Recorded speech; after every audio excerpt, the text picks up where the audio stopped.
أهلا بكم في عالم الغابة السحرية. اليوم هحكي لكم قصة جميلة، قصة الغزال الشجاع اللي اتولد علشان يكون أمير الغابة.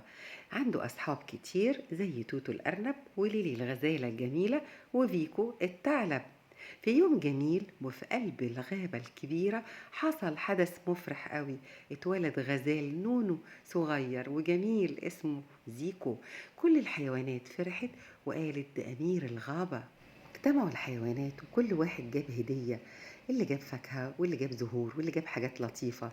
الأرنب توتو كان أكتر واحد متحمس، وقالوا هو بيجمع الفراولة دي مخصوص علشان الأمير زيكو. زيكو أكل الفراولة وفرح قوي وبدأ يلعب مع أصحابه. طلع توتو فوق ظهر زيكو وركب عليه.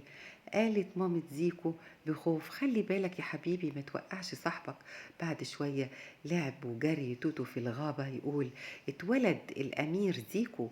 وعدى العصفور شادي وقال انت شكلك جميل قوي يا زيكو. وفي يوم قررت مامة زيكو تمشيه في الغابة وتعرفه على الحيوانات. زيكو خاف في الأول بس بعد كده اتحمس. شاف العصافير والفراشات والورود.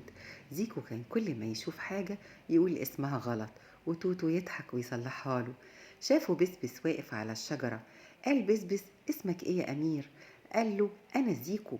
قال له تشرفت بمعرفتك. وفجأة ظهر حيوان بعيون منورين وديل طويل. قال له زيكو بسرعة ده ايه ده؟ ضحك توتو وقال له يا زيكو ده الثعلب فيكو صاحبنا. ابتسم الثعلب وقال له ما تخافش انا صديقك. ومن يومها بقوا التلاتة يلعبوا مع بعض.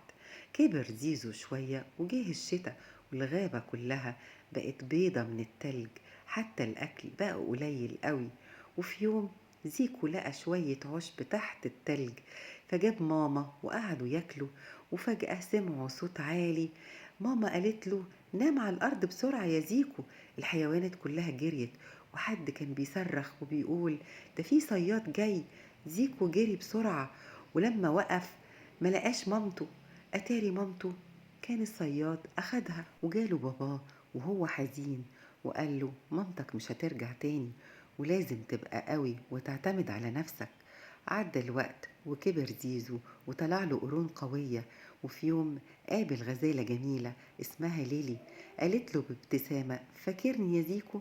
قال لها طبعا فاكرك، بس كان في غزال تاني اسمه لولو حاول انه يتقرب من ليلي، بس زيكو دافع عنها وكان شجاع وهو اللي كسب. وعاش زيكو وليلي مع بعض في الغابة. ولما الصيادين رجعوا تاني بابا زيكو كان مات وهو بيدافع عن الغابة.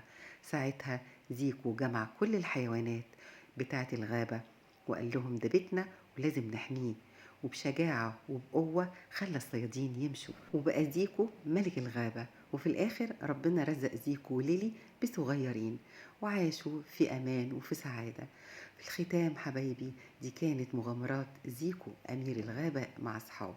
لو عجبكم الفيديو دوسوا لايك واشتركوا في القناة وفعلوا الجرس علشان يوصلكوا كل جديد. وتوتة توتة خلصت الحدوتة.